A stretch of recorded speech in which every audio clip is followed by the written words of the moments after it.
tension you can carry.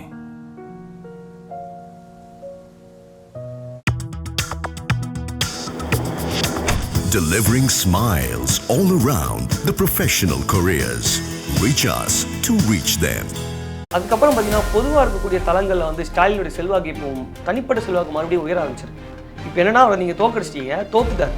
ஆனால் இப்போ மக்கள் மனசில் வந்து மறுபடியும் ஒரு எமர்ஜ் ஆகிறாரு. இந்த வேர்ட் ஆஃப் மவுத்னு சொல்லுவாங்க. வேர்ட் ஆஃப் மவுத்தில் வந்து ஒரு சப்போர்ட் போகுது. எப்படின்னா அவர் தோத்ததுக்கப்புறம் அவர் செஞ்ச விஷயங்களை வந்து ஒவ்வொன்றா எடுத்து பேச ஆரம்பிக்கிறாங்க. சைட் விசிட் போயிருந்தோம், அங்கே போய் கேட்கும்போது அவங்க சொன்ன வார்த்தைகள் வந்து ரொம்ப வித்தியாசமாக இருந்தது. குறிப்பாக வந்து ஒருத்தர் சொன்னார் இல்லையா, நிறைய நல்லது செஞ்சுட்டே இருந்தால் போர் அடிக்காதாங்க, அதான் மாற்றி போட்டாங்க அப்படின்னு சொல்கிறாங்க. குளத்தூர் மக்கள் வந்து ஒவ்வொருத்தரும் புலம்பி வீடியோஸ் போட ஆரம்பிக்கிறாங்க. அவர் தோப்பாருன்னு நாங்கள் நினைக்கவே இல்லை. அன்றைக்கி அவர் வந்து ரோட் ஷோ போகிறாருங்க. அப்போ பார்த்தீங்கன்னா வந்து பொதுமக்கள் வந்து அழுதுட்டு இருக்காங்க. கட்சிக்காரன் அழுகிறது வந்து ஒரு எமோஷனல் கனெக்ட்டுக்கு நம்ம எடுத்துக்கலாம். பொதுமக்கள் அழுகிறதெல்லாம் வந்து நம்ம எமோஷனல் கனெக்ட் எப்படி எடுக்க முடியும்? விஜய்க்கு வந்து எந்த பக்கத்தில் இருந்து நெகட்டிவ் இருக்குது அப்படின்னு எல்லாருக்குமே தெரியும். ஆனால் அதை நரேஷன் எப்படி செட் பண்ணுறாங்க அப்படின்னா, அதிமுகவும் திமுகவும் ஒன்று சேரப்போகுது அப்படின்னு ஒரு பேசிக் பொலிட்டிக்கல் நாலேஜ் இருக்க எல்லாருக்கும் தெரியும். அந்த மாதிரி விஷயம் நடக்கவே நடக்காது. அப்படி ஒரு விஷயம் நடந்துச்சு அப்படின்னா திமுகவும் காலி, அதிமுகவும் மொத்தமாக காலி. ஏன்னா ஸ்டாலின் வந்து இந்த மாதிரி வார்த்தைகள் சொன்னது யாருமே எதிர்பார்க்கலங்க அப்படின்றாங்க. தாவேகாவுக்கு நாங்கள் எந்த முறையிலையும் தொந்தரவு தர மாட்டோம், அவர் ஆட்சி அமைக்கிறதுல இடையூறு செய்ய மாட்டோம் அப்படின்னு அவர் சொல்கிறார். ஸ்டாலின் சொல்கிறார், ஒரு 6 மாதம் அவரை தொந்தரவு செய்யாமல் விடுங்க, அவர் என்ன செய்கிறாருன்னு பார்ப்போம். மிகப்பெரிய ஒரு பெருந்தன்மையோட அடையாளங்க. எந்த அரசியல் தலைவர் சொல்லியிருக்காங்க? நீ இந்தியாவில் இந்த மாதிரி ஒரு விஷயத்தை வந்து ஒரு அரசியல் தலைவர் சொன்னார், நீ காட்டுங்க. யாராவது அரசியல் தலைவர் சொல்லியிருக்காங்களா அப்படி? அது வந்து எனக்கு தெரிஞ்சு அவர் மேலே நெகட்டிவ் நிறைய விஷயங்கள் வந்து பாதியை உடச்சிருச்சு. ஒன்று, குளத்தூர் தொகுதியில் வந்து அந்த மக்கள் அழுது இருக்கு இல்லையா, அது தாவேகாரங்களே இது சொல்கிறாங்க. தாவேகாவுக்கு ஓட்டு போட்டால் பல பேர் அவங்க சொல்கிறது என்னன்னா, ஆக்சுவலி எங்களுக்கு வந்து ஸ்டாலின் தோக்கம்லாம் என்னமே கிடையாதுங்க அப்படின்னு சொல்கிறாங்க. எங்களுக்கு விஜயும் பிடிக்கும், ஸ்டாலினும் பிடிக்கும், ஒரு மாற்றத்துக்காக போட்டோம் அப்படின்ற வார்த்தைகள்லாம் இருக்கு இல்லையா. ஸ்டாலின் வேண்டாம் அப்படின்னு வெறுக்கலாம் இல்லை, ஒரு ஒசிலேஷன். நீங்கள் என்னதான் அவர் வந்து குற்றப்படுத்திட்டே இருந்தாலும் அவர் வந்து தன்னை ஒரு நல்ல ஒரு ஜனநாயகவாதியாக எல்லா இடத்துலையும் அடையாளப்படுத்திட்டே இருக்காங்க. ஒரு முதிர்ந்த அரசியல்வாதியாக எல்லா பக்கமும் தன்னை நிலைநிறுத்துறாரு. யார் ஆட்சி அமைக்க போகிறாங்க அப்படின்ற பிரச்சனை வரும்போது காங்கிரஸ் போச்சு. திமுக தரப்பில் வந்து ஒரு கடுமையான வார்த்தையில் வந்து ஸ்டாலின் சொல்லியிருப்பாங்க, நீங்களாம் முதுகில் குத்திய துரோகிகள் அப்படின்னு ஏதாவது வார்த்தை சொல்லியிருப்பாங்க. வந்து அந்த கூட்டத்தில் ஒரு அப்பர் ஹேண்ட் எடுக்கணும்னு நினச்சா எடுக்கலாம். எதையாவது ஒன்று சொல்லி எதையாவது ஒரு பஞ்சாயத்து பண்ணி ஏதாவது ஒன்று அப்பர் ஹேண்ட் எடுக்கலாம். ஆனால் அவர் எங்கேயுமே அவர் எடுக்கவே இல்லை. ரொம்ப ஃப்ரீ ஹேண்டாக வந்து எல்லாத்தையும் வந்து விட்டுட்டு இருக்காரு. கார்லேருந்து இறங்கி கை காட்டினார் பார்த்தீங்களா, அதை கவனிச்சு எல்லாருக்கும் தெரியும். அது ரொம்ப எப்படி சொல்கிறோம், எமோஷனல் மொமெண்ட்டுங்க. அந்த சீனுக்கு அப்புறம் இன்னும் மக்கள் உடஞ்சாங்க. இன்றைக்கி பல பெண்கள் வந்து ஸ்டாலின் தோற்று வந்து ரொம்ப ஒரு ஃபீலிங்கோடு சொல்லிட்டு இருக்காங்க. வணக்கம். இப்போ ஒரு நரேஷன் ஒன்று போய்கிட்டு இருந்துச்சு, ஏடிஎம்கே டிஎம்கே வந்து அலைன்ஸ் வைக்க போகிறாங்க, அதுக்கு முற்றுப்புள்ளி வைக்கிற மாதிரி வந்து இல்லை நாங்கள் 6 மாதம் வந்து டிவிகே வந்து நாங்கள் எந்த இதுவும் இன்ட்ராக்ட் பண்ண மாட்டோம் அப்படின்னு சொல்லியிருக்காரு. இதுக்கப்புறம் வந்து முக ஸ்டாலினோட திட்டங்கள் என்னவாக இருக்கும்? முக ஸ்டாலினோட திட்டங்கள் அப்படின்னு சொல்கிறது, அவருடைய எப்படி செயல்பாடுகள் பார்க்கும்போது வந்து உண்மையிலே மிக வித்தியாசமாக இருக்குது. வெறும் அரசியல்வாதி அப்படின்றத தாண்டி நம்ம ஆல்ரெடி மெனி டைம்ஸ் மென்ஷன் பண்ணியிருப்பீங்க, நீங்கள் கவனிச்சிருப்பீங்கன்னு நினைக்கிறேன். எப்போவுமே அவரை வைஸ் மேன் தான் சொல்லுவோம். என்ன காரணம்னா வந்து ஒரு பரந்துபட்ட மனதுக்காரராக அவர் இருக்கார் அப்படின்னு நம்ம மெனி டைம்ஸ் சொல்லியிருப்போம். குறிப்பாக அவர் விஜய்க்கு எதிராக எடுத்த நடவடிக்கைகள் பெரும்பாலும் பார்த்திங்கன்னா வந்து ஒரு புது சக்தி வருது, அவரை வந்து அழிக்கணும் அப்படின்னு அவர் எந்த நேரத்துலையும் அவர் நினச்சதே கிடையாது. ஆனால் அவர் அந்த மாதிரி செயல்பட்டு இருந்தா அப்படின்னா இன்றைக்கி விஜய் இன்னும் நிறைய விஷயங்களை வந்து நெகட்டிவ் காட்டியிருக்க முடியும். சில நரேஷன் செட் பண்ணப்பட்டுச்சு. பார்த்த வரைக்கும் பார்த்திங்கன்னா அவங்க அதிகமாக எதையுமே திட்டவே இல்லை, விஜய் அதிகமாக திட்டவே இல்லை. அந்த விஷயங்களை அப்படி எடுத்து கொஞ்சம் கொஞ்சமாக பார்த்திங்க அப்படின்னா ஆரம்பத்தில் இருந்து கரூர் சம்பவம் மாதிரி ஒரு வேளை அதிமுகவுடைய பீரியடில் நடந்துருந்தீங்களேன், விஜய் இன்றைக்கி வந்து இந்த அளவுக்கான ஒரு ஃப்ரீயாக இருக்கிறார் இல்லையா, ஒரு ஈஸியாக அணுக முடிகிற அளவுக்கோ இல்லை வெளியில் ஜாலியாக போயிட்டு வர அளவுக்கோ இறுக்கங்கள் கம்மியாக இருக்கிறார்ல, அந்த மாதிரி இருந்திருக்க முடியாது. இன்னும் வந்து கடுமைப்படுத்தியிருப்பாங்க. ரொம்ப கடுமையான விஷயங்களை வந்து அவங்களுக்கு ஏற்படுத்தி விட்டுருப்பாங்க அதிமுக ஆட்சியில். ஆனால் வந்து ஸ்டாலின் அதை எந்த பக்கமே அவர் பண்ணவே இல்லை. பெரும்பாலும் அவர் சொன்னது வந்து ஒரு புது கட்சி வருது அப்படின்ற மாதிரி அவங்க அசால்ட்டாக தான் எனக்கு தெரிஞ்சு இது பண்ணாங்க. குறிப்பாக ஒரு சம்பவம் ஒன்று சொல்லலாம். கரூர் சம்பவம் நடந்து முடிஞ்சதுக்கப்புறம் வந்து மிகப்பெரிய அளவில் உலக அளவில் பேசுபொருளாக மாறிச்சு. அதாவது ஒரு அரசியல் தலைவர் என்பதை தாண்டி ஒரு பிரச்சார காலத்தில் ஒரு 41 பேர் இறந்து போயிட்டாங்க, குறிப்பாக குழந்தைகள் இறந்து போச்சு அப்படின்னு சொன்னோன்னா நீங்கள் பார்த்தீங்கன்னா இன்டர்நேஷ்னல் இருக்கக்கூடிய ஃப்ரான்ஸ் டிவிகள் இருக்குது, ஃப்ரான்ஸு, ஆர்டி, அப்புறம் வந்து அல் ஜசீரா, ரோயா இங்கிலீஷ், இப்படி எல்லா சேனல்லையும் அது வந்திருக்கும். நீங்கள் கவனிச்சிருப்பேன்னு நினைக்கிறேன். அந்த அளவுக்கு மிகப்பெரிய இஷ்யூவாக பார்க்கப்பட்டது. ஆனால் அந்த சமயத்தில் வந்து ஸ்டாலின் சொன்ன வார்த்தை, யாருமே தன்னுடைய தொண்டர்கள் இறக்கணும்னு நினைக்க மாட்டாங்க அப்படின்னு சொல்லி அவர் கடுமை காட்டியிருக்கலாம். ஆனால் அதை எப்படி அவர் அந்த வார்த்தையை சொன்னதுக்கப்புறம் வந்து அதை வந்து எதிர்க்கட்சி தான், யார் அதிமுக தான் அதை வந்து பெருசாக மாற்றுது. விஜய் மேலே தப்பு இல்லை அப்படின்னு நரேஷனை செட் பண்ணது வந்து அதிமுக. இன்றைக்கி அதிமுக காணும், அது வேறு விஷயம். ஆனால் அதே சமயத்தில் வந்து அதை பெருசாகவே எடுத்துக்கவே இல்லை. எஃப்ஐஆர் போடுவாங்க, தமிழக அரசு வந்து பெருசாக பிரச்சனை பண்ணுவோம் அப்படிலாம் சொன்னாங்க. நாங்கள் சிபிஐ போகிறோம் அப்படின்னாங்க. ஏன்னா அவங்க எந்த விதமான பிரச்சனையும் எடுக்கல. ஒரு தனிநபர் ஆணையம் மட்டும் தான் போட்டாங்க. ஸோ அது எங்களுக்கு வேணாம் அப்படின்னு சொன்னாங்க. அப்புறம் சிபிஐ போய் இவங்க தான் அங்கே சிக்கலில் மாட்டினாங்க. அது அரசியலை கவனிக்கிற எல்லாருக்கும் தெரியும். ஏன்னா ரசிகர்களுக்கும் சாதாரண மக்களுக்கும் தெரியாமல் இருக்கலாம். அரசியல் கவனிக்கிற எல்லாருமே வந்து அந்த நேரத்தில் சிபிஐக்கு ஏன் அவர் போகிறாரு அப்படின்னு சொல்லி அதை சொன்னாங்க. இன்றைக்கி விஜய்க்கு இருக்கக்கூடிய முக்கியமான அழுத்தங்களுக்கு ஒரு முக்கிய காரணம் அப்படின்னு பார்த்தீங்கன்னா அன்னைக்கு அவர் எடுத்த முடிவு சிபிஐக்கு போனது. ஸோ அதுக்கப்புறம் பார்த்தீங்கன்னா அடுத்து அவர் என்ன பண்ணுறாரு அப்படின்னு பார்த்தீங்கன்னா திட்டிகிட்டே இருப்பார். ஸ்டாலின் அங்கிள், ஸ்டாலின் சார் அப்படிலாம் திட்டிகிட்டே இருப்பார். அவர் ஒரு விஷயம் கூட எடுத்துக்கல. இது வரைக்கும் நம்ம பெருசாக எடுக்கணுமா அப்படின்னு வந்து ஸ்டாலின் நினச்சிருக்கலாம். அப்புறம் இன்னொரு விஷயம் பார்த்தீங்கன்னா சமீபத்தில் இப்போ நடந்த விஷயங்களை பாருங்களேன். கொளத்தூர் தொகுதியில் வந்து திமுக தோக்குது.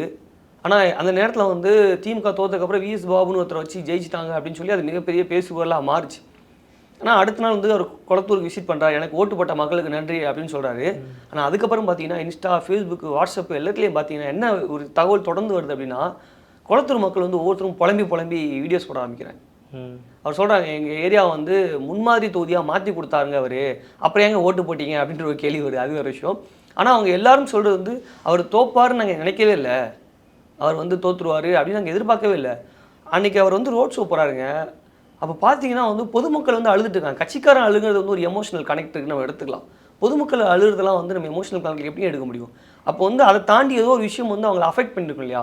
அங்கே உள்ள மக்கள்லாம் தொடர்ந்து சொல்லக்கூடிய வார்த்தைகள் பார்த்தீங்கன்னா வந்து அது தமிழக அளவில் மிகப்பெரிய வைரல். அதுக்கப்புறம் பார்த்தீங்கன்னா பொதுவாக இருக்கக்கூடிய தளங்களில் வந்து ஸ்டாலினுடைய செல்வாக்கு இப்போ தனிப்பட்ட செல்வாக்கு மறுபடியும் உயர ஆரம்பிச்சிருக்கு. இப்போ என்னன்னா அவரை நீங்கள் தோக்கடிச்சிட்டீங்க, தோத்துட்டார். ஆனால் இப்போ மக்கள் மனசில் வந்து மறுபடியும் ஒரு எமர்ஜ் ஆகிறாரு. என்ன காரணம்னா வந்து இந்த வேர்ட் ஆஃப் மவுத்னு சொல்லுவாங்க. வேர்ட் ஆஃப் மவுத்தில் வந்து ஒரு சப்போர்ட் போகுது. எப்படின்னா அவர் தோற்றதுக்கப்புறம் அவர் செஞ்ச விஷயங்களை வந்து ஒவ்வொன்றா எடுத்து பேச ஆரம்பிக்கிறாங்க. கொளத்தூர் தொகுதிக்கு அவர் கொடுத்த விஷயங்கள் என்னென்ன அப்படின்னு சொல்லி வீடியோஸ் போடுறாங்க. பார்க்கும்போது உண்மையிலேயே ரொம்ப டிஃப்ரெண்ட்டாக இருந்தது அந்த வீடியோவும் அங்கே பேசக்கூடிய மக்களுடைய இதுவும். லோக்கலாக வந்து நம்மளே போய் சைட் விசிட் போயிருந்தோம். அங்கே போய் கேட்கும்போது அவங்க சொன்ன வார்த்தைகள் வந்து ரொம்ப வித்தியாசமாக இருந்தது. குறிப்பாக வந்து ஒருத்தர் சொன்னார் இல்லையா, நிறைய நல்லது செஞ்சுட்டே இருந்தால் போர் அடிக்காதாங்க, அதான் மாற்றி போட்டாங்க அப்படின்னு சொல்கிறாங்க. என்ன காரணம்னா வந்து நிறைய நல்லது செஞ்சுட்டாரு அவங்க அந்த ஏரியாவில் நிறைய பண்ணியிருக்காரு அவர். இப்போ நீங்கள் எதிர்க்கட்சிகள் வந்து எப்போவுமே வந்து விமர்சனம் தான் பண்ணுவாங்க. நீங்கள் என்ன நல்ல விஷயங்கள் செஞ்சாலும் எதிர்க்கட்சிகளோட விஷயம் வந்து அவங்க நல்லதுன்னு எடுத்துக்க மாட்டாங்க.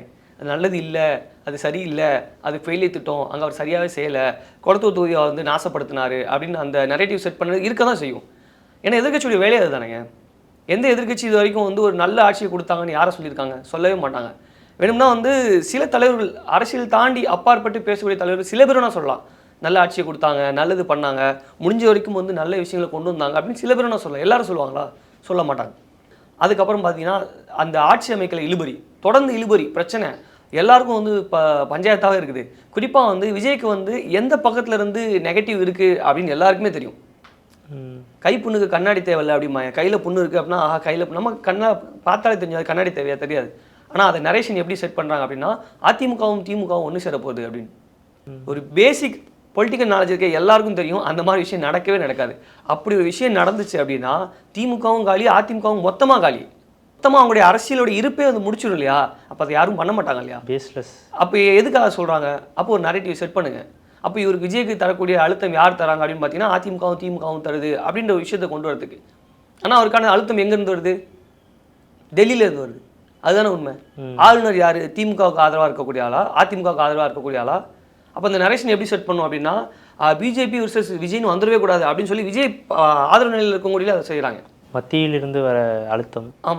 அதான் அந்த ஆதரவு நிலைப்பாட்டில் இருக்கக்கூடியவங்களும் அதை செய்கிறாங்க. அந்த நரேட்டிவ் வந்து உட்காந்து பேசிகிட்டு இருக்காங்க, திமுகவும் அதிமுகவும் பேசிகிட்டு இருக்கு அப்படின்னு.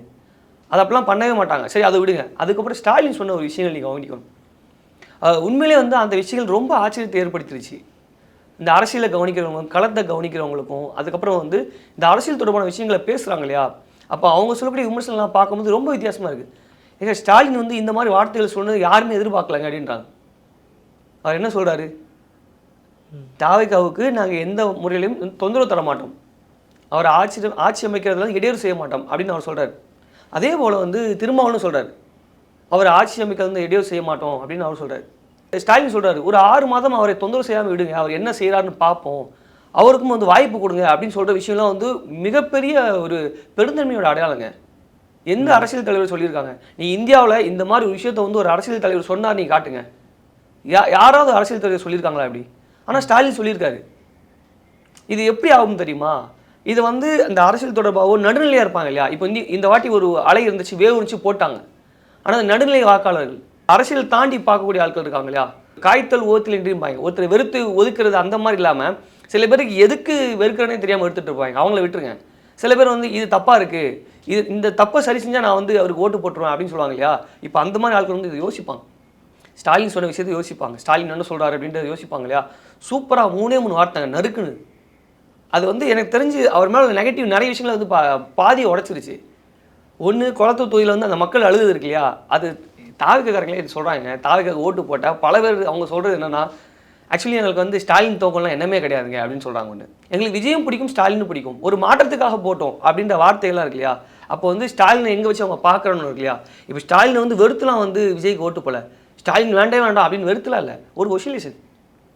அது மட்டும் இல்லாமல் எப்போவுமே வந்து ஒரு சேஞ்ச் எதிர்பார்த்துட்டே இருப்பாங்க மக்கள். அது இயல்பு. நீங்கள் எவ்வளோ நல்ல ஆட்சி கொடுத்தாலுமே வந்து அது சேஞ்ச் எதிர்பார்த்துட்டே இருப்பாங்க. சேஞ்ச் எங்கே நடக்காதுன்னா மன்னராட்சி தான் நடக்காது. உதாரணத்துக்கு சவுதியில் வந்து சேஞ்சே இருக்காது. 40 வருஷமாக வந்து ஒருத்தர் வந்து முடிசூடா மன்னராக இருப்பார், அவரே இளவரசராக இருப்பார், அவரே இதாக இருப்பார், எல்லாமே அவராக இருந்து அவராகவே செத்து போயிடுவார். அதுக்கப்புறம் இன்னொருத்தர் அவருடைய வாரிசுலேருந்து ஒருத்தர் வருவாங்க. அப்புறம் இங்கே வந்து மன்னராட்சி அப்படின்னு சொல்லி அது இன்னொரு விஷயம், ஓகேவா. ஆனால் வந்து இந்த விஷயம் இருக்கு இல்லையா, இதை யாருமே சொன்னது கிடையாது. அதை வந்து அவர் ரொம்ப எப்படி சொல்கிறாரு, ரொம்ப பொலைட்டாக வந்து ட்ரீட் பண்ணுறாருங்க அந்த சொன்ன வார்த்தைகள்லாம். நீங்கள் என்னதான் அவர் வந்து குற்றப்படுத்திட்டே இருந்தாலும் அவர் வந்து தன்னை ஒரு நல்ல ஒரு ஜனநாயகவாதியாக எல்லா இடத்துலையும் அடையாளப்படுத்திட்டே இருக்காங்க.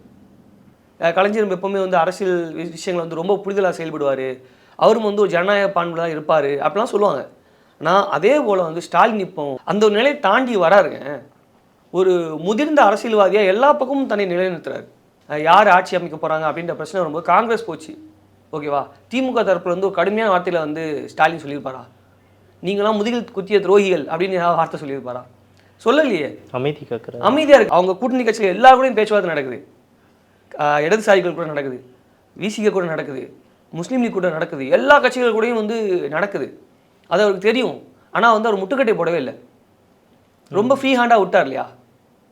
இப்போ வந்து அந்த கூட்டணியில் ஒரு அப்பர் ஹேண்ட் எடுக்குன்னு நினச்சா எடுக்கலாம், எதையாவது ஒன்று சொல்லி எதையாவது ஒரு பஞ்சாயத்து பண்ணி ஏதாவது ஒன்று அப்பர் ஹேண்ட் எடுக்கலாம். ஆனால் அவர் எங்கேயுமே அவர் எடுக்கவே இல்லை, ரொம்ப ஃப்ரீ ஹேண்டாக வந்து எல்லாத்தையும் வந்து விட்டுட்டு இருக்காருங்க.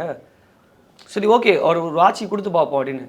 அன்னைக்கு அவர் அண்ணன் அறிவாலயம் கார்லேருந்து இறங்கி கை காட்டினார் பார்த்தீங்களா, அதை கவனிச்சு எல்லாருக்கும் தெரியும். அது ரொம்ப எப்படி சொல்கிற ஒரு எமோஷனல் மொமெண்ட்டுங்க அது. அவர் வந்து நான் கடுமையாக உழைச்சேன், நான் நல்லதும் பண்ணேன். அதுக்கப்புறம் அவர் கொடுத்த ஸ்டேட்மெண்ட்டும் அப்படி தான். நான் வந்து யாரையும் ஒதுக்கி வச்சு நான் பார்த்து நான் ஆட்சி பண்ணல, நான் வந்து ரொம்ப சரியான ஆட்சி தரணும்னு நினச்சேன் அப்படின்னு அவருடைய வார்த்தைகளை வந்து ரொம்ப அழகான வார்த்தைகள். சொல்லி முடித்து வெளியே வந்து அவர் கை காட்டின போது மக்கள்லாம் வந்து உண்மையாகவே உடஞ்சிட்டாங்க. அந்த சீனுக்கு அப்புறம் இன்னும் மக்கள் உடஞ்சாங்க. அவர் அப்படி பார்க்கவே முடியல அப்படின்னு சொல்லி அவங்க அழுக ஆரம்பித்தாங்க. இன்றைக்கி பல பெண்கள் வந்து ஸ்டாலின் தோற்று வந்து ரொம்ப ஒரு ஃபீலிங்கோடு சொல்லிட்டு இருக்கிறாங்க. இப்போ புது அலையில் வந்து நிறைய விஷயங்கள் மாறி இருக்கலாம், ஆனால் ஸ்டாலினுக்கு பெருசாக ஓட்டுலாம் ஒன்றும் போகலைங்க. உண்மையாக சொல்ல போனால் ஸ்டாலினுக்கு பெருசாலாம் ஓட்டு போகல, வெறும் 3% மட்டும்தான். இந்த ஆட்சி அமைத்து தேவையான விஷயங்களோட வெறும் 3% தான். இவங்களுக்கு வந்து பல தொகுதிகளில் ஓட்டுகள் பார்த்தீங்கன்னா வெறும் 1000 ஓட்டுகளுக்குள்ள சிக்கல் தான் நிறைய ஓட்டுகள் போயிருக்கு. ஒரு இடத்துல ஒரு ஓட்டு 13 ஓட்டு 793 ஓட்டு 500 ஓட்டு இப்படி தோத்துருக்காங்க இல்லையா. அப்போ வந்து மிகப்பெரிய விஷயம்லாம் இல்லை. இவங்க வந்து களத்தை சரியாக கவனிக்கல. தாவேக்கா ஒரு சூப்பர் விஷயம் சொல்லிச்சு, சூப்பர் விஷயம் பண்ணிச்சு. அது இன்னொரு செக்மெண்ட் அதை நம்ம பேசுவோம். ஆனால் இங்கே ஸ்டாலினோட செயல்பாடு ரொம்ப அருமையாக இருக்குது அப்படின்றத நம்ம திரும்ப திரும்ப சொல்லிட்டு இருக்கோம். அவர் தன்னை எல்லா பக்கமும் ஒரு ஜனநாயகவாதியாக காட்டிகிட்டு இருக்காரு. அந்த ஜனநாயக மாண்பை வந்து பார்க்குற மற்ற அரசியல் தலைவர்கள் நம்ம இந்த மாதிரி பண்ணணும் அப்படின்னு நினைப்பாங்க. வருங்காலத்தை ஒருத்தர் பார்த்தாங்க இன்னொருத்தர் பண்ணுவாங்க. ஏன் ஸ்டாலின் இந்த மாதிரி சொன்னாங்க, ரொம்ப ஆச்சரியமாக இருந்துச்சு அந்த வார்த்தை அப்படின்னு.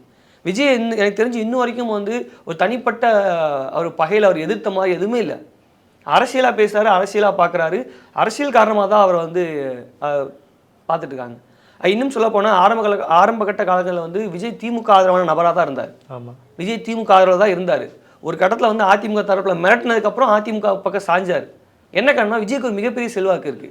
ஸோ அதை வந்து தனக்கான ஆதரவாக மாற்றணும், அதை தனக்கான வாக்காக மாற்றணும் அப்படின்னு நினைக்கிற தப்பு கிடையாது. இன்னொரு அந்நிய சக்தி வர்றதுக்கு விஜய் வந்தது உண்மையிலே வந்து ஒரு பெரிய விஷயம்.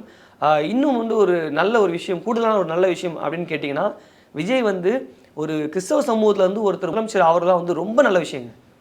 ஒரு சிறுபான்மை சமூகத்தில் வந்து ஒருத்தர் ஆகிறாருன்றார் இல்லையா.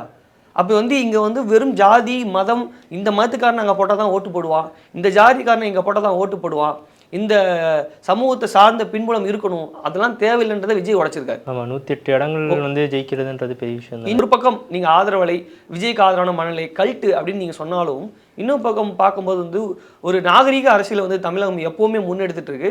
அதுக்கு வந்து ஸ்டாலின் விஜய் ஒரு நல்ல எடுத்துக்காட்டு, அதே போல் திருமாவளவன் ஒரு நல்ல எடுத்துக்காட்டு. மு.க. ஸ்டாலின் ஒரு அறிக்கை ஒன்று விட்டுருந்தாரு. 2500 நீங்கள் கொடுக்கலாம் முடியலனாலும் பரவாயில்ல, இந்த 1000 ரூபாயாச்சும் நீங்கள் தொடர்ந்து கொடுத்துக்கிட்டே போகணும் அப்படின்னு சொல்லியிருக்காரு. இதை எப்படி பார்க்குறீங்க? ஆமாங்க, ஒரு நல்ல திட்டத்தை அவர் போட்டிருக்காருங்க. அது மக்களுக்கு வந்து பயனுள்ளதாக இருந்திருக்கு. அதை தான் வந்து அவர் மக்களுக்கான விஷயமா தான் அவர் பார்க்குறாரு. இது தனக்கான விஷயம் அப்படின்னு அவர் பார்க்கவே இல்லை. நீங்கள் வந்து சில விஷயங்களை வந்து கட் பண்ணிடாதீங்க அப்படின்னு சொல்கிற விஷயம். இப்போ உதாரணத்துக்கு மக்கள் எல்லாரும் 1000 ருபீஸ் கொடுத்தது இருக்கு இல்லையா, அந்த 1000 ருபீஸ் கொடுத்த எல்லா மக்களும் வந்து ஸ்டாலின் தான் ஓட்டு போட்டிருக்காங்கன்னு வைங்களேன். அதே சமயத்தில் அதை வந்து எடுக்கும்போது யாருக்கு கஷ்டமாகும்? இப்போ வந்து ஸ்டாலின் கொடுத்துருந்த விஷயத்தை வந்து விஜய் கட் பண்ணிட்டார் அப்படின்னு வைங்களேன், ஒரு நெகட்டிவ் யாருக்கு வரும்னா விஜய்க்கு தான் வரும்.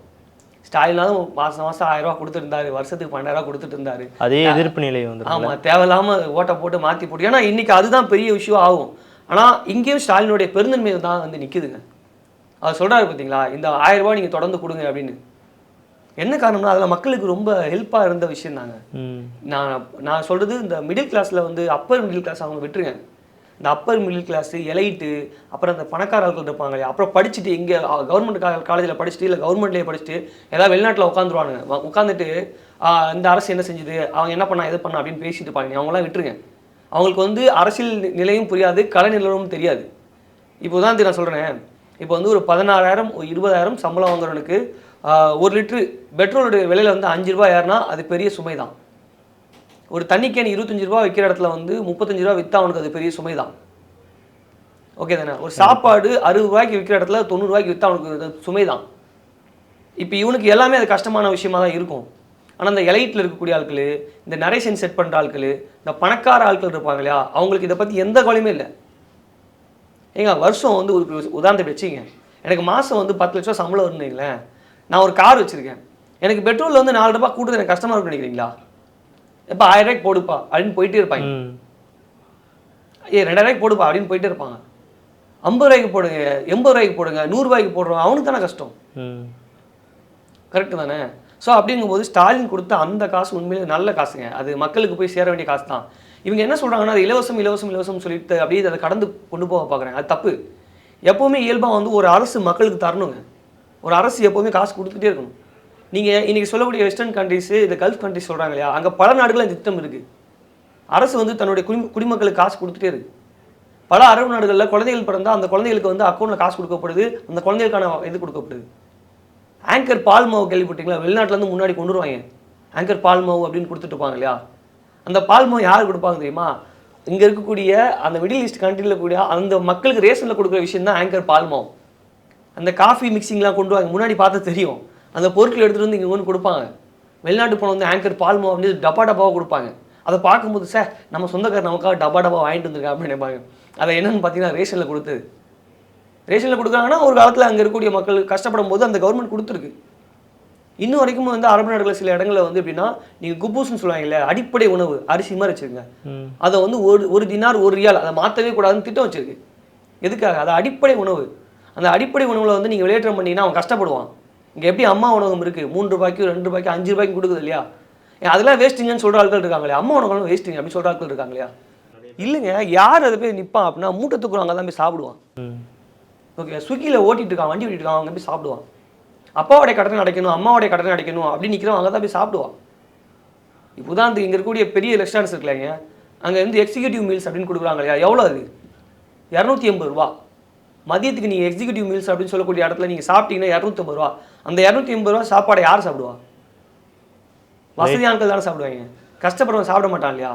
ஸோ அப்போ இது யாருக்கு கொடுக்கணும்? கஷ்டப்படுறவங்க கொடுக்கணும் இல்லையா, அரசு கவர்மெண்ட் கொடுக்கணும் இல்லையா. அது வந்து ஒரு சப்சிடி தானேங்க, அது ஒரு விஷயம் தானே, மக்களுக்கு ஹெல்ப் ஆகும் இல்லையா. அது அப்படிங்கும்போது ஸ்டாலின் சொன்ன விஷயங்கள் உண்மையிலேயே வந்து ஒரு நல்ல விஷயம் தான். நீங்கள் அதை நிறுத்தாதீங்க. அது மட்டும் இல்லாமல் குழந்தைகளுக்கு கொடுக்குற அந்த சாப்பாடு காலை உணவுக்கு நிறுத்திடாதீங்க. எஜுகேஷன் தொடர்பாக கொடுக்குற காசை நிறுத்தாதீங்க. அதெல்லாம் ரொம்ப நல்ல விஷயங்க. அரசியல் நீங்கள் யார் வேணால் எதிர்க்க, எனக்கு பிடிக்கும் பிடிக்காது, அவர் எங்கள் இனத்துக்காரில்லை எங்கள் மதத்துக்காரில்லை அப்படின்னா நீங்கள் எதுனாலும் ஒதுக்குங்க. ஆனால் வந்து சமூகத்துக்காக சிலர் பேசினா அதை ஏற்றுக்குங்க. சமூகத்துக்காக மக்களுக்காக ஒரு விஷயம் சொல்கிறாங்கன்னா ஏற்றுக்குங்க. ஆனால் இங்கே எல்லாரும் 10 அவனா மோசம்தான், அவங்களாம் இன்னும் பார்த்தீங்கன்னா வந்து இப்போவாவது பரவாயில்ல தீய சக்தி அப்படின்னு இவர் சொன்னார், யார் விஜய் சொன்னார் அப்படின்னு கடந்து போயிடலாம். முன்னாடி ஒரு 20 வருஷத்துக்கு முன்னாடி பார்த்தீங்கன்னா கிராமப்புறத்தில் உள்ள மக்கள்கிட்ட வந்து என்ன நம்பிக்கை இருந்தது. நல்லா விஷயம் தெரிஞ்சவங்கள்ட்ட நீங்கள் கேளுங்க, சொல்லுவாங்க திமுக வந்தால் பஞ்சம் வந்துடும், ஏங்க ஓட்டு போட மாட்டீங்க, திமுக வந்தால் பஞ்சம் வந்துடும், திமுக வந்தால் தண்ணீர் பஞ்சம் வரும், அது செல்வம் வந்து பெருகாது, அப்படின்னு ரொம்ப சிம்பிளாக சொல்லிட்டு இருந்தாங்க. ஸோ மக்களுக்கு வந்து அவர் நல்லதாக செஞ்ச சில விஷயங்களை வந்து தொடர்ந்து செய்யுங்க அப்படின்னு சொல்கிறது நல்ல விஷயமாக தான் நான் பார்க்குறேன்.